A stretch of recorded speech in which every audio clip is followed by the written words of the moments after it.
दोस्तों,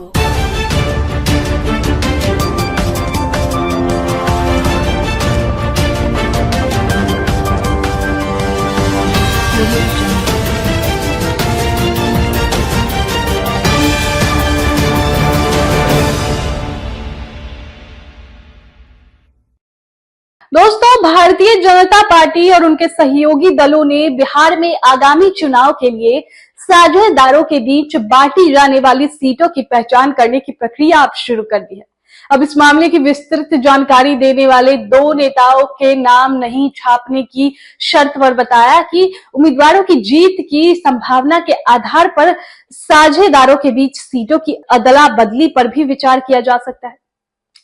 अब सहयोगी दलों में इस बात पर व्यापक सहमति है कि मुख्यमंत्री और जनता दल यूनाइटेड के नेता नीतीश कुमार चुनाव का चेहरा होंगे, ये तो तय है। जदयू, हिंदुस्तान अवाम मोर्चा, लोक जनशक्ति पार्टी रामविलास और राष्ट्रीय लोक समता पार्टी और भाजपा के नेतृत्व वाले राष्ट्रीय जनतांत्रिक गठबंधन का हिस्सा है, जो संयुक्त रूप से अक्टूबर-नवंबर में होने वाले चुनाव लड़ेंगे। भाजपा के एक वरिष्ठ नेता के अनुसार सीटों की पहचान की प्रक्रिया उम्मीदवारों के चयन से पहले होगी और सभी सहयोगियों से परामर्श किया जाएगा। भाजपा नेता ने कहा कि हमने इस बात पर भी चर्चा की है कि एनडीए की सीटों की संख्या 2020 में 125 से कैसे बढ़ाई जाए। सूत्रों से मिली जा रही इनपुट के अनुसार नेताओं का कहना है कि एक विकल्प जिस पर विचार किया जाएगा वो है सहयोगी दलों के बीच सीटों की अदला बदली करना, ताकि यह सुनिश्चित हो सके कि कुल मिलाकर स्ट्राइक रेट और संख्या बढ़े। उदाहरण के लिए एक सीट जो परंपरागत रूप से हमारी यानी भाजपा की है, लेकिन हम पिछले 2 चुनाव में इसे नहीं जीत पाए हैं, उसे उस सहयोगियों को दिया जा सकता है जिसके जीतने की संभावनाएं अधिक है। तो यहाँ पर एनडीए में फुल प्लानिंग चल रही है दोस्तों। अन्य सहयोगी दलों के पास मौजूद सीटों के लिए भी यही प्रक्रिया अपनाई जाएगी। हालांकि नेता ने जोर देकर कहा कि सीट आवंटन तय करने में जीतने की संभावना प्रमुख कारक होगी। अब 2020 में जेडीयू ने 115 सीटों पर चुनाव लड़कर 43 सीटें जीती। भाजपा ने 110 में से 71 सीट जीती। एलजेपीआर यानी 137 सीटों पर चुनाव लड़ा, लेकिन एक भी सीट नहीं जीत पाए। इससे कई उम्मीदवार जेडीयू के खिलाफ सीट पर खड़े हो गए। अब वहीं एचएएम ने 7 सीटों पर चुनाव लड़कर 4 सीटें जीती। वहीं रामविलास की पार्टी उस समय एनडीए का हिस्सा नहीं थी और विकासशील इंसान पार्टी यानी वीआईपी ने 11 सीटों पर चुनाव लड़कर 4 सीटें जीती, जिससे एनडीए का स्कोर 125 हो गया।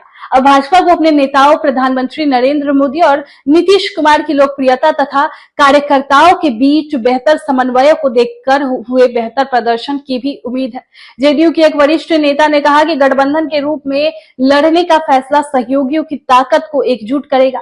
पहली बार हमारे पास राज्य के सभी जिलों को कवर करने वाला एनडीए आउटरीच था। पिछली बार एक समस्या थी यानी एलजेपी द्वारा जेडीयू पर हमला करने के साथ, जिसके कारण हार हुई। इस बार न केवल शीर्ष नेताओं के बीच समन्वय है, बल्कि जमीन पर कैडर भी कदम से कदम मिलाकर चल रहा है।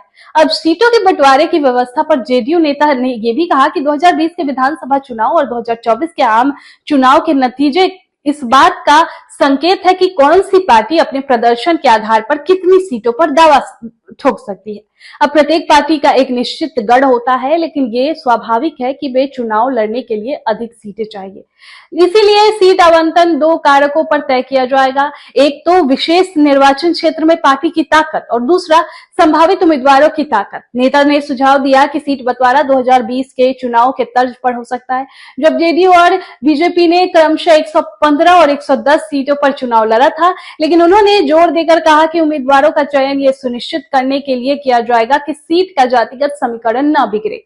अब नेता ने यह भी स्पष्ट किया कि यदि सीट एक साझेदार से दूसरे साझेदार को हस्तांतरित भी कर दी जाती है, तो भी हम यह सुनिश्चित करेंगे कि जातिगत संतुलन बना रहे। हम ऐसे उम्मीदवार को सीट देकर जातिगत समीकरणों को बिगाड़ नहीं सकते जो प्रभावशाली वोट नहीं खींच सकता। अब देखना यह होगा कि एनडीए ने जो ये प्लानिंग की है वो कितना असरदार होता है। एनडीए में क्या इस पर सभी सहयोगी जो दल है वो हामी भरते हैं या नहीं, आने वाले वक्त में पता चलेगा। उससे पहले आपकी क्या राय है, कमेंट बॉक्स में हमें जरूर बताएं। सूर्या हॉस्टल, एक बार अपने बच्चे को जरूर भेजें। सीमांचल का सर्वश्रेष्ठ हॉस्टल, 4ठी कक्षा से 10वीं तक कोचिंग एवं ट्यूशन निःशुल्क, बेहतरीन और हर सुविधा से लबरेज। हमारा पता है दलन कटिहार। संपर्क करें 7903464641 पर। हमारा वीडियो अगर आपको अच्छा लगा हो तो आप हमारे वीडियो को लाइक करें, शेयर करें और हमारे चैनल को सब्सक्राइब जरूर करें।